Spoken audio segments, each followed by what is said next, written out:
बिस्मिल्लाहिर्रहमानिर्रहीम अस्सलाम वालेकुम नाजरीन, आज की वीडियो में हम आपको बताएंगे कि भारतीय फौज को जो ब्लैक बॉक्स मिला था जिसमें हेलीकॉप्टर उड़ाने वाले पायलट और जनरल बिपिन रावत की आखिरी आवाज़ें रिकॉर्ड हुई थी, उससे क्या निकला कि जनरल बिपिन रावत के आखिरी अल्फाज क्या थे, उस पायलट के आखिरी अल्फाज क्या थे और उन 14 लोगों के आखिरी अल्फाज क्या थे जो उस हेलीकॉप्टर में सवार थे। फिर आपको बताएंगे कि अमेरिका ने तशवीश का इजहार किया है कि ये सारा भारत का ड्रामा लग रहा है, और सबसे आखिर में आपको ये बताएंगे कि हमेशा की तरह इस बार भी भारत पाकिस्तान पर इल्ज़ाम लगा रहा है कि पाकिस्तान ने जनरल बिपिन रावत को मरवाया है, ISI का इसमें हाथ था। तो डिटेल्स आपको बताते हैं। उससे पहले अगर अभी तक आपने हमारा चैनल सच टीवी सब्सक्राइब नहीं किया तो इसे अभी सब्सक्राइब करें और बेल आइकन पर क्लिक करें ताकि हमारी आने वाली वीडियोस आपको वक्त पर मिलती रहें। नाज़रीन, अब तक ये बात तो आप सभी जान चुके होंगे कि तबाह होने वाले रूसी साख्ता हेलीकॉप्टर का ब्लैक बॉक्स भारतीय फौज को मिल चुका है, और ब्लैक बॉक्स होता क्या है ये भी आप सब जान चुके होंगे। फिर भी आपको मुख्तसरन बता दें, ये असल में ब्लैक बॉक्स नहीं होता, लेकिन इसे ब्लैक बॉक्स इसलिए कहा जाता है क्योंकि जब भी कोई जहाज तबाह होता है तो उसमें अगर हर चीज़ भी तबाह हो जाए, हर चीज़ जलकर राख हो जाए, तो ये जो बॉक्स है ये बच जाता है। इस ब्लैक बॉक्स से आप अंदाज़ा लगा सकते हैं कि जहाज कितने हाई अल्टीट्यूड पे था, जहाज में कौन सा टेक्निकल फॉल्ट था, और बेशुमार चीज़ें इससे पता लगाई जा सकती हैं। लेकिन इसमें एक BCR पैप किट वॉइस रिकॉर्डर डिवाइस होती है जिससे यह पता लगाया जा सकता है कि पायलट ने आखिरी लम्हात में क्या कहा, जहाज में जो लोग बैठे हुए थे वो चीख चीख कर क्या कह रहे थे। तो अब सारी दुनिया इस इंतजार में बैठी हुई थी कि भारत बताएगा कि पायलट ने आखिरी लम्हात में क्या कहा, जनरल बिपिन रावत ने आखिरी लम्हात में क्या कहा। तो उस पर भारत का क्या जवाब आया ये आपको आगे चलकर बताते हैं। फिर वहां पर जो ऐनी शाहिदीन थे वो कह रहे हैं कि मौसम बिल्कुल क्लियर था, जहाज को गिरने से पहले आग लग चुकी थी और 3 लोगों को हमने छलांगे लगाते हुए भी देखा। एक शख्स का कहना है कि जनरल बिपिन रावत हमसे पानी मांग रहा था और कह रहा था हमें बचा लो, हमें बचा लो, लेकिन हमें पता नहीं था कि ये जनरल बिपिन रावत है, ये हमारी फौज का सरबराह है। अब इस वक्त भारतीय अवाम बड़े मासूमाना सवालात कर रही है। भारतीय अवाम पूछ रही है कि हमारी फौज तो दुनिया की बहादुर तरीन फौज है, क्योंकि उन्हें तो यही बताया गया। भारतीय फौज दुनिया की वो तीसरी बड़ी फौज है जिस पर सबसे ज्यादा डिफेंस बजट खर्च होता है। इस गरीब अवाम का खून निचोड़कर इस फौज पर लगाया जाता है, जो कभी चीन के आगे कान पकड़ लेती है, कभी जमीन पर लेटकर गिड़गिड़ा कर उनसे माफी मांगती है, कभी उनसे मार खाती है, उनको अपने इलाके देकर आ जाती है, कभी हमारी 9 लाख फौज कश्मीरी मुजाहिदीन के एक छोटे से ग्रुप से 1.5 महीने तक मार खाती रहती है और ऑपरेशन में कामयाब नहीं होती। कभी हमारी फौज को तामिल बागी मारते हैं, कभी हमारी फौज को माओ बागी मारते हैं, कभी पाकिस्तान मारता है, कभी चीन मारता है, कभी मुजाहिदीन मारते हैं। तो भारतीय अवाम अब एक सवाल कर रही है कि हमारी फौज पर 73 अरब डॉलर सालाना लगते हैं, और आप कह रहे हैं कि मौसम की वजह से यह हादसा पेश आया। क्या आप एक अलग से हेलीकॉप्टर नहीं भेज सकते थे जो इसके पहले परवाज करके बताता कि आगे मौसम की क्या सूरत हाल है, मौसम खराब है तो वापस मुड़ जाओ। और हमने इसको भारतीय अवाम का मासूमाना सवाल इसलिए कहा क्योंकि इस हेलीकॉप्टर को मौसम से कोई फर्क नहीं पड़ता। इसमें ऑटो पायलट सिस्टम भी है जो आपको खुद ब खुद ही डेस्टिनेशन पर पहुंचा देता है, और इसमें 2 इंजन लगे होते हैं, एक खराब भी हो जाए तो दूसरा इंजन आपको डेस्टिनेशन पर पहुंचा सकता है। और यह हेलीकॉप्टर खास तौर पर हाई एल्टीट्यूड और ख़राब मौसम के लिए बनाया गया है। और ऐनी शाहिदीन बता रहे हैं कि मौसम बिल्कुल क्लियर था। तो बड़े मासूमाना अंदाज में भारतीय अवाम अपनी फौज से कह रही है कि आप किस काबिल हैं, आप सिर्फ हमारा पैसा नचोड़ने के लिए बैठे हुए हैं।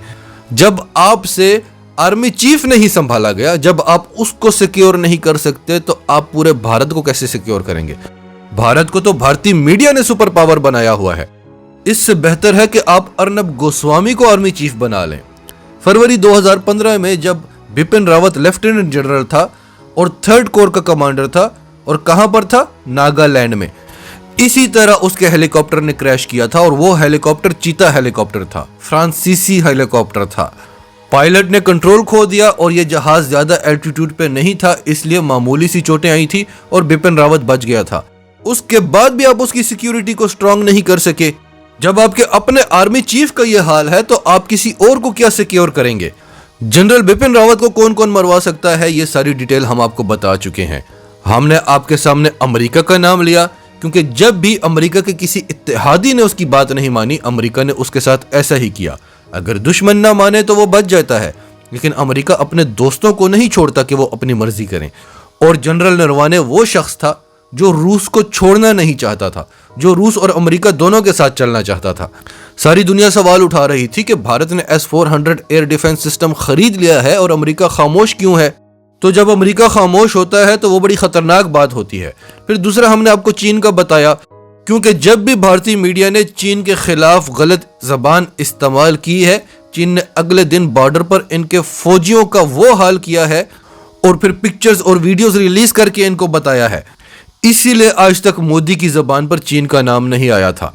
लेकिन जिस दिन सदर पुतिन ने भारत का दौरा किया, उस दिन मोदी ने चीन का नाम लिया और जनरल बिपिन रावत भी पिछले 1 माह से चीन का नाम ले रहे थे।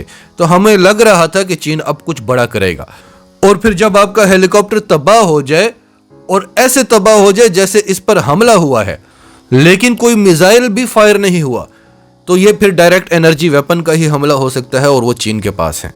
और सबसे ज्यादा शक हमें भारतीय फौज पर था, क्योंकि जिस दिन से general Bipin Rawat chief of army staff बना है, चीफ ऑफ डिफेंस स्टाफ बना है, उस दिन से भारतीय आर्मी का मोराल रोज बरोज डाउन होता जा रहा है।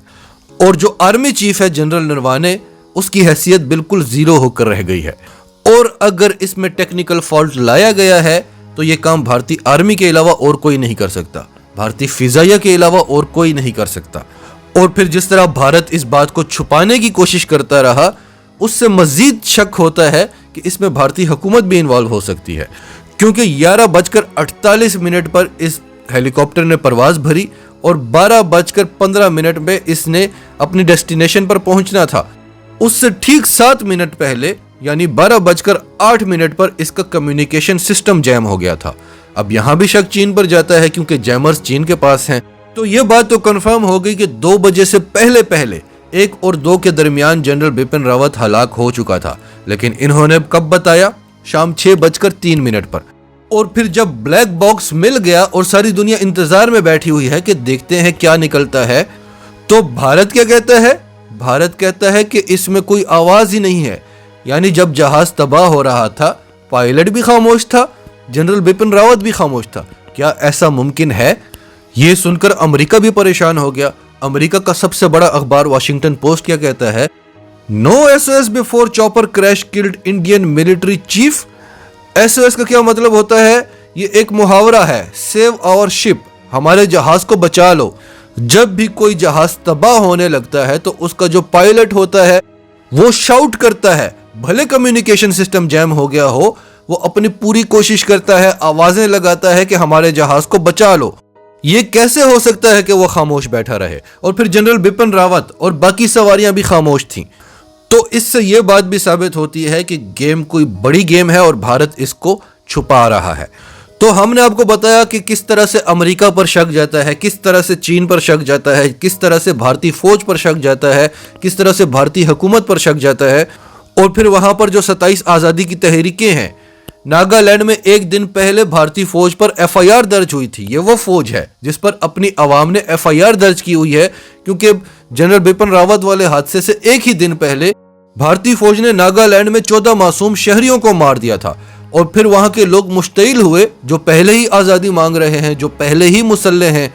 उन्होंने इनके फौजी कैंपों पर, इनकी गाड़ियों पर जगह जगह आगे लगाई, फौजियों को आगे लगाई। भारत ने यह खबर छुपाई रखी कि कितने फौजी हलाक हुए हैं। और उस वाकये के 1 दिन बाद यह हेलीकॉप्टर भी क्रैश हो जाता है। तो आप देखें कि किस किस पर शक जा रहा है। लेकिन भारत की सुई आकर पाकिस्तान पर ही अटकती है। यह हमने आपको उसी वक्त बताया था जब बिपिन रावत हलाक हुआ था। आप सुने भारतीय ब्रिगेडियर क्या कह रहे हैं। रिटायर्ड ब्रिगेडियर सुधीर सावंत का बहुत बड़ा दावा, CDS Bipin Rawat helicopter crash के पीछे साजिश संभव। ब्रिगेडियर सुधीर सावंत को लिट्टे और ISI पर शक। डिफेंस चीफ का हादसा होना ये मामूली बात थोड़ी है। यही हेलीकॉप्टर में प्राइम मिनिस्टर से लेके राष्ट्रपति से लेके सभी लोग जाते हैं। और टेक्निकली सबसे साउंड, सबसे एडवांस हेलीकॉप्टर है और मुझे नहीं लगता कोई इस हेलीकॉप्टर में नुक्स होगा। नाजरीन, आपकी सबके बारे में क्या राय है, कमेंट्स में अपनी राय का इजहार करते रहें। और अगर आप हमारे चैनल पर नए हैं तो अभी सच टीवी को सब्सक्राइब करें, सच टीवी फैमिली का हिस्सा बने। और हमारी वीडियोस पसंद आएँ तो इन्हें लाइक करें, शेयर करें, ताकि ज़्यादा से ज़्यादा लोगों तक ये मैसेजेस पहुँचते रहें।